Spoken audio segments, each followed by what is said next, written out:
জুলাই সনদ স্বাক্ষর অনুষ্ঠান ঘিরে মানিক মিয়া এভিনিউতে জুলাই যোদ্ধাদের লাঠিচার্জের প্রতিবাদে ঢাকা চট্টগ্রাম মহাসড়ক আধা ঘন্টা অবরোধ করে বিক্ষোভ করেছে বৈষম্য বিরোধী আন্দোলনকারীরা। এতে ঢাকা চট্টগ্রাম মহাসড়কের উভয় লেনে দীর্ঘ যানজটের সৃষ্টি হয়।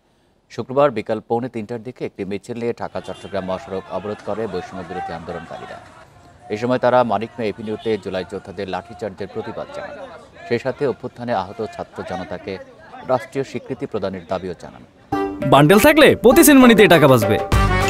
বিকাশ সেনমানি বান্ডেল কিনে জিতুন প্রতি লেনদেনে। এ সময় নানা ধরনের প্রতিবাদী স্লোগান দেন তারা। মহাসড়ক বন্ধ করে বিক্ষোভ করায় উভয় পাশে যান চলাচল বন্ধ হয়ে যায়। এতে ভোগান্তিতে পড়েন যাত্রীরা।